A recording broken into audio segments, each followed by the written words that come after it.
Hey, si on pouvait repousser le train là un peu, c'était bon.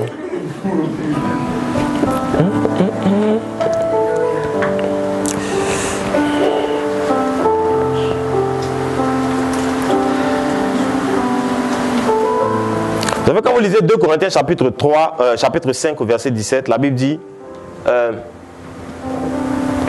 toutes choses anciennes, vous connaissez tout ça, hein, et voici que toutes choses sont devenues nouvelles. Mais quand vous allez jusqu'au verset 19, vous allez voir que la Bible dit Dieu était en Christ, réconciliant le monde avec lui-même.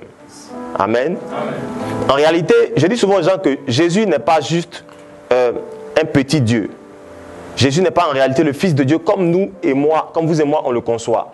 Jésus n'est pas juste l'enfant que Dieu a mis au monde. Jésus en fait est Dieu quand Dieu décide d'entrer dans une forme d'expression accessible à l'intelligence et à la compréhension humaine.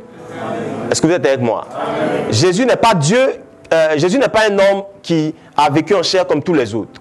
Jésus c'est Dieu lui-même qui décide d'entrer dans la dimension de la compréhension de l'homme. Est-ce que vous comprenez bien? Et c'est pour ça que quand vous approchez les choses de Dieu, ce qu'on appelle souvent la Trinité, il faut faire attention parce que Dieu n'est pas trois, Dieu est un, mais Dieu, à chaque fois qu'il décide de faire une chose, devient une autre chose. Est-ce que vous êtes là? Ou il devient quelqu'un d'autre à chaque fois que Dieu décide de ne plus être Dieu tel qu'il est. Dieu, dans son essence de Dieu, la Bible dit personne ne peut, en d'autres termes, on n'aurait même pas pu le prêcher. Parce qu'il est inaccessible. Non seulement aux yeux, à la compréhension, à l'intelligence, il est inaccessible. Quand Dieu est Dieu, aucun homme, aucun ange, aucun être ne peut s'approcher de lui. Mais quand Dieu décide d'être autre chose que Dieu, en ce moment, Dieu devient le Saint-Esprit, par exemple. Dieu devient le Fils, par exemple. Mais c'est le même Dieu qui, en même temps qu'il marche sur terre, en même temps est assis au ciel. Est-ce que vous êtes avec moi? Et la Bible dit donc, dans 2 Corinthiens chapitre 5, verset 19, que Dieu était en Christ, réconciliant le monde avec lui-même. Vous savez, il y a des expressions parfois qu'on utilise dans la vie chrétienne. On dit souvent Jésus a vaincu le diable. Mais quand vous analysez bien la Bible, vous allez vous rendre compte que le diable et Jésus ne se sont jamais rencontrés, mis à part le jour où le diable tente Jésus dans le désert. Est-ce que vous voyez de quoi je parle? Ils ne se sont en réalité jamais rencontrés. Les seules fois où Jésus et le diable se rencontrent, ils sont sur terre. Parce qu'en fait, le diable même n'est plus au ciel. Amen. Amen. Ils ne se sont jamais rencontrés. La victoire et la Bible ne me mentionne jamais un combat entre le diable et Jésus. Mais comment est-ce qu'on peut vaincre sans combat? Il faut retourner dans la Genèse pour se rendre compte que la façon dont le diable a réussi à détruire l'humanité, ce n'est pas par un combat. C'est parce qu'on appelle tout le monde dit la séparation, s'il te plaît. Dis ça plus fort, s'il te plaît. Dis la séparation. La victoire du diable est dans le fait que le diable a séparé l'homme de Dieu. Écoutez-moi bien, je vais quelque part. Le diable a séparé qui est qui? L'homme de Dieu. La force du diable réside dans une seule chose, c'est dans la séparation qui existe entre Dieu et l'homme. Le diable n'est pas puissant parce qu'il a des cornes sur la tête ou parce qu'il a des génies au village. Le diable est puissant simplement parce qu'il a séparé l'homme et Dieu dans le jardin d'Éden. Et la force de tout le royaume de Satan se trouve dans cette séparation. C'est juste parce que entre Dieu et l'homme, il n'y a plus cette relation d'intimité, de communion et de rapprochement que le diable a trouvé sa force et son pouvoir. Est-ce que vous êtes avec moi? Et donc pour vaincre la séparation, Dieu devait expérimenter la séparation. C'est pour ça qu'en venant sur terre, Dieu fait une chose. Il entre en Christ, ou plutôt, il se manifeste comme Christ, et Jésus vient mourir de sorte à ce qu'en mourant pour les hommes, Dieu se sépare de Dieu.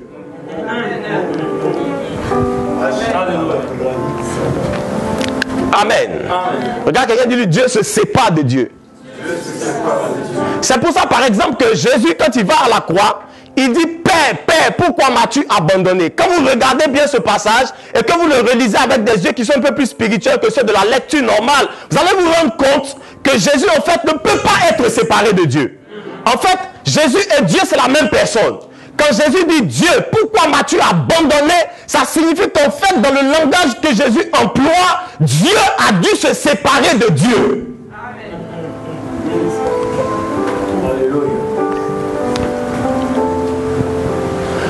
pour que vous et moi nous soyons rapprochés, pour que le mur de la séparation, dont Ésaïe chapitre 69 parle, pour que le mur de la séparation soit brisé, Dieu a décidé de se séparer de lui-même. La douleur que Jésus ressentait en fait, c'était que Jésus, écoutez-moi bien s'il vous plaît, c'était que Jésus n'était pas juste un homme. Jésus était Dieu qui devait accepter de ne plus être Dieu pendant un moment.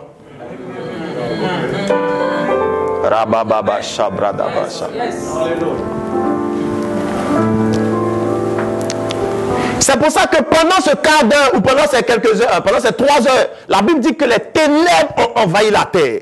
Parce qu'en ce moment, il y avait quelque chose qui se produisait d'anormal dans le cycle de l'humanité. Dieu n'était plus à sa place. Dieu était coupé de lui-même pour que les hommes soient rapprochés. C'est pour ça que la Bible dit, il était en Christ réconciliant le monde avec lui-même. Amen. Alléluia. Amen. Quand vous comprenez jusqu'où Dieu est allé, vous allez vous rendre compte que, écoutez-moi très bien s'il vous plaît, ce que la Bible appelle le plan de Dieu, c'était que tout ce que Dieu devait faire, et que j'essaie de vous expliquer dans la faiblesse du langage humain, tout ce que Dieu devait faire, quand Dieu doit le faire, on retourne dans Genèse chapitre 3 au verset 15, on va le lire tout à l'heure, prépare ça pour moi s'il te plaît, Genèse 3 verset 15, on va le lire tout à l'heure. Vous allez voir que quand Dieu devait le faire, ce qu'il a fait, c'est qu'il a fermé ce mystère d'accès au diable. Écoutez-moi bien. Lisons Genèse chapitre 3 verset 15. Nous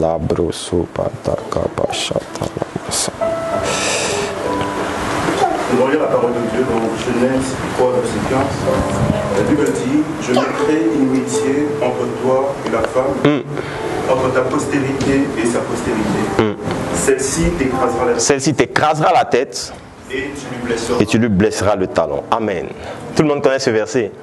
C'est un verset universel. Donc, pour que Dieu puisse, écoutez-moi bien s'il vous plaît, pour que Dieu puisse régler ce problème, Dieu a dû se séparer de lui-même. Écoutez bien, quand Jésus venait sur terre, qu'est-ce qui se passe? C'est que, j'essaie de vous illustrer ça de façon simple. Quand Jésus vient sur terre, la Bible dit dans Philippiens 2, la Bible dit qu'il a, c'est ce qu'on appelle la kénose, il a déposé la gloire pour venir sur terre. Mais en fait, quand Jésus venait sur terre, il n'a pas déposé la gloire à terre. Jésus a déposé la gloire sur lui-même ou sur Dieu et il est sorti de Dieu pour venir sur terre. En réalité, qu'est-ce qui se passe? C'est que Dieu est assis sur son trône. On va illustrer ça comme ça pour qu'on comprenne. Et pendant que Dieu est assis sur son trône, Jésus sort de Dieu, mais Dieu reste assis au trône. Donc Jésus sort de Dieu et Dieu est en face de Dieu. Et Dieu dit à Dieu, Dieu, va sur terre pour régler le problème des hommes. C'est ce que David essaie d'illustrer dans le livre des psaumes quand il dit, « Et mon Seigneur, dit à mon Seigneur. » Yes.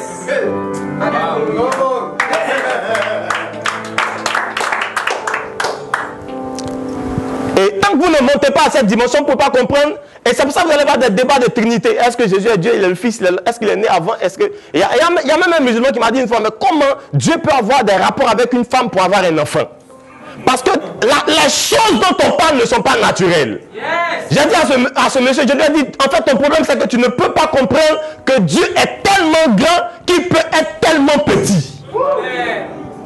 Amen. Amen. Et donc Dieu regarde Dieu et Dieu envoie Dieu. C'est pour ça que même quand Jésus devait remonter, il remonte. Et puis il s'envoie encore. Les disciples, quand ils parlent du Saint-Esprit, ils disent aux gens qui les maltraitent et qui les persécutent, ils disent, le Jésus que vous avez persécuté n'est pas mort. Mais il n'est pas mort, mais il est où? Et il est là. Mais on l'a vu partir. Ils disent, non, nous on l'a vu revenir. Parce qu'en fait, on parle de la seule et même personne, assis sur le trône, venu sur la terre et revenu sur la terre. Alléluia. Amen. Et dans Genèse chapitre 3 verset 15, écoutez-moi bien s'il vous plaît. La Bible dit que quand Dieu va annoncer ces paroles-là, après que le diable ait fait chuter Adam et Ève, la Bible dit qu'il va dire au serpent, je mettrai inimitié entre toi et la femme, entre ta postérité et sa postérité. Mais quand on lit ça là, ça ne m'arrange pas trop en fait. Parce que je me suis rendu compte que des années, moi j'ai lu ta postérité et sa postérité. Moi j'ai un problème, c'est que je lis parfois la Bible dans le même verset en 3 à 4 versions. Parce que très souvent le français est trop élastique. Est-ce que vous comprenez bien? Le français qu'on parle en Belgique, on ne parle pas en Côte d'Ivoire, on ne parle pas en France, etc. Vous comprenez, non? C'est trop compliqué. Amen. Et donc parfois je lis, je relis. Je me suis rendu compte en tombant sur la version de Darby que la Bible dit Dieu mettra inimitié entre ta semence et sa semence. En ce moment, le Saint-Esprit m'a dit, une femme ne peut pas porter une semence. Parce que quand vous prenez le mot woman en anglais, c'est l'homme. C'est la femme avec un womb. Donc, c'est la femme qui transporte, ou plutôt qui reçoit la semence. L'homme porte la semence, la femme reçoit la semence. Donc, une femme, logiquement, ne peut pas avoir de semence. La femme garde la semence qu'un homme lui donne. Elle l'entretient, elle la fait grandir, elle la fait prospérer et elle la redonne à celui qui lui a donné. Mais quand le diable fait tomber Adam et Ève et que Dieu vient vers le diable, il lui dit, je vais donner une semence à une femme. Si vous lisez postérité, vous avez l'impression que c'est quelque chose de logique. Mais en fait, Dieu dit à Satan, je vais donner une semence à une femme. En ce moment, l'intelligence du diable et la sagesse de Satan sont court-circuitées. Il ne comprend pas comment Dieu va régler le problème. Amen. Amen. Amen. Amen. C'est pour ça que la Bible dit il est grand, le mystère ou le secret du plan de Dieu. En d'autres termes, quand Dieu voulait régler le problème de l'humanité, il a scellé ça dans un mystère. Et Genèse chapitre 3 est un mystère. Quand Dieu relâche cette parole, il vient de bloquer un compte et le diable est face à une équation devant laquelle il n'a aucune solution. Il regarde à gauche, à droite. C'est pour ça que vous allez voir que depuis Genèse 3,15 jusqu'à la mort et la résurrection de Jésus, le diable ne va pas arrêter d'attaquer les femmes et d'attaquer les entrailles et d'attaquer les enfants qui naissent. Parce qu'en fait, le diable était comme un aveugle qui ne sait pas de quelle femme allait venir celui qui allait régler le problème. Alors, quand Moïse devait venir au monde, la Bible dit que les femmes égyptiennes elles se sont prises aux femmes juives. On a commencé à massacrer tous les bébés juifs. Et Moïse et tous les autres, on dit, mais on ne sait pas d'où va venir le problème. La Bible dit que Sarah devait enfanter et pendant plusieurs années, on l'a rendu stérile. On a rendu Rebecca stérile, on a rendu Léa stérile, on a rendu Rachel stérile, on a rendu Anne stérile, on a attaqué même la mère de Jésus à l'époque où Jésus devait naître. Parce que le diable ne comprenait pas à quel moment et de quel... Ah my God! Rabababasha. Quand le diable entend la postérité de la femme, est-ce qu'il y a une femme ici? Et donc Dieu verrouille. Et le diable ne sait pas d'où ça vient. Il s'attaque à tout le monde. Et vous allez voir que quand le diable s'est rendu compte, c'est pour ça que vous allez voir que la chose qui m'a étonné parfois dans Jean chapitre 2, c'est que les mages aient reconnu Jésus avant même ceux qui l'attendaient. Ça vous a pas étonné? Mais les Juifs attendaient Jésus aussi. Mais tellement le diable attendait Jésus depuis Genèse 3,15. Donc ces gars sont arrivés même avant les Juifs qui attendaient un sauveur. Ils disent, ouais, on a vu l'étoile du gars là, c'est lui. Et quand ils sont arrivés, dès qu'ils ont compris que c'était lui, vous allez voir que tout l'acharnement que Jésus a vécu, c'est parce que le diable avait cru croire et comprendre, celui-là, je l'ai attrapé enfin. Mais là encore, l'intelligence, my God, j'aime trop Dieu. L'intelligence de diable était tellement limitée qu'il s'acharne sur Jésus pour le mettre à mort. Et c'est en ce moment que le mot descendance que le livre de Semeur utilise est important. Quand il parle de semence, il dit la descendance de la femme. Il n'avait pas compris qu'en fait, ce n'était qu'une semence. Et que pour qu'une semence donne du fruit, il faut qu'elle tombe en terre et qu'elle meure. Alors il s'acharne sur la semence. Et en s'acharnant sur la semence et en détruisant la semence, il va lui-même emmener la semence à la mort. Et Dieu va utiliser le bras de l'ennemi pour semer la semence qui va détruire sa part. La Bible dit la postérité de la femme va écraser la tête du serpent. Il va planter Jésus. Jésus va remettre à la vie vous et moi. Et l'église va venir de la mort et de la résurrection de Jésus. Et l'église va obtenir le pouvoir de marcher sur Satan, ses démons et ses scorpions. Et sur toute la puissance de l'ennemi. Je suis venu d'Abidjan pour vous dire que l'ennemi est sous vos pieds. Lève-toi, dis Amen. Je reçois au nom de Jésus.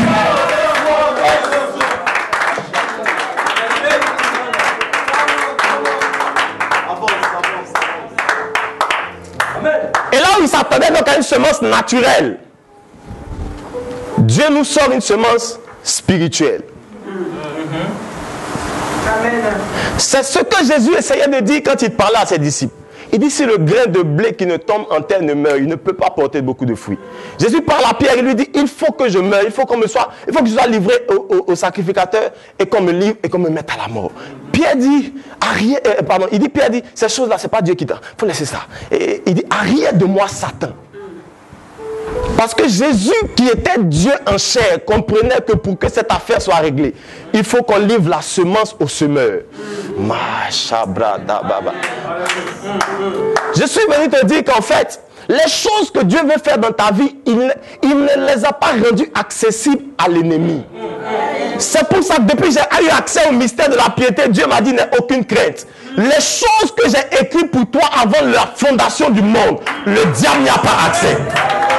Et en croyant te détruire, il va te planter, il va t'enterrer et tu vas ressusciter dans la gloire. Je prophétise sur quelque chose ce soir. Je prophétise sur ta vie, sur ta destinée. Là où le diable aura pu t'enterrer, tu vas revenir à la vie dans la gloire. Tes affaires vont revenir à la vie. Ton ministère va revenir à la vie. Les gens croient que c'est terminé parce que les gens ne viennent plus à l'église. C'est en ce moment, my God, que Dieu va te prendre et il va te faire accéder à une gloire plus grande. Dis avec moi, je reçois au nom de Jésus. Assieds-toi s'il te plaît. Quand Dieu écrit un plan sur la vie d'un homme, il le ferme à l'intelligence du diable. De sorte qu'en s'acharnant sur toi, le diable travaille à accomplir ce que Dieu a préparé pour toi.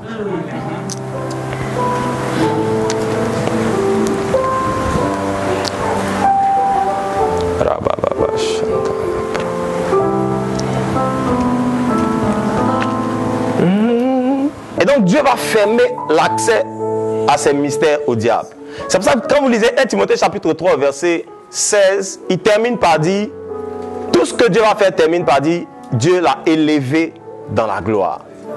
Amen. Dieu l'a élevé dans la gloire. Vous savez, je me suis rendu compte que le processus de la gloire parfois doit passer entre les mains du diable. Parfois, pour bien façonner la gloire, parfois Dieu doit donner les choses au diable. C'est pour ça que même dans l'histoire d'Israël, vous allez voir que pour entrer dans les choses définitives que Dieu a prévues pour Israël, Dieu a livré Israël aux nations. À un moment donné de la vie de l'histoire d'un homme ou d'une nation ou d'un peuple, il faut que Dieu le donne ou la donne au diable pour que le diable fasse une partie de son travail. Je suis simplement venu dire à quelqu'un que tu es entre les mains de Dieu, même quand tu es entre les mains du diable.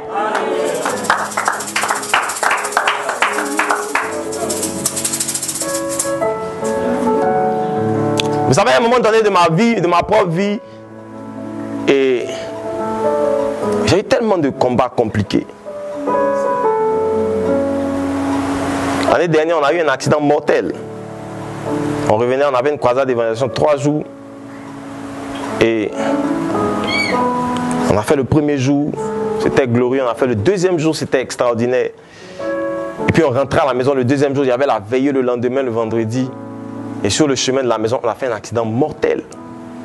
On a fait 4 tonneaux sortis de route.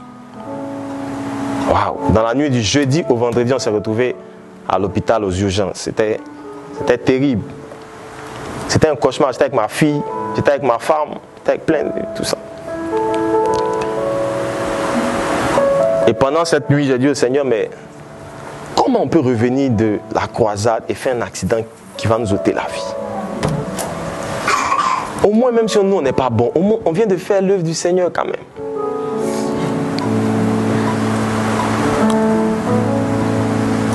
Et puis, je me posais tellement de questions. Il y a des moments dans la vie où vous sentez que vous n'êtes plus, vous êtes tellement bas. Et il y a des moments de la vie où vous avez l'impression que même Dieu a perdu le contrôle de votre situation. Parce que je me suis dit, tout le monde peut me faire ça, sauf Dieu. Non, Dieu ne peut pas permettre que je finisse de faire ça et qu'il m'arrive ce qui m'est arrivé. Et c'est simplement que le Seigneur m'a dit qu'il faut qu'à un moment donné de l'histoire d'un homme s'écrive, une partie de l'histoire d'un homme s'écrive entre les mains du diable. Amen. Il y a des moments où Dieu va donner ton histoire à l'ennemi pour qu'il joue son rôle, pour qu'il fasse sa part. Regarde quelqu'un, dis-lui, laisse l'ennemi faire sa part.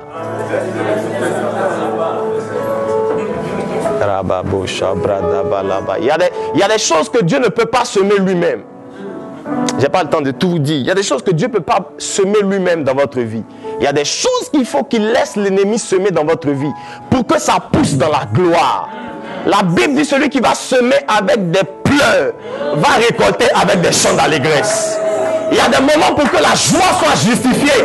Il faut que la peine précède la joie. Il y a des choses que Dieu est obligé de livrer à l'ennemi d'abord pour les faire relever dans la gloire.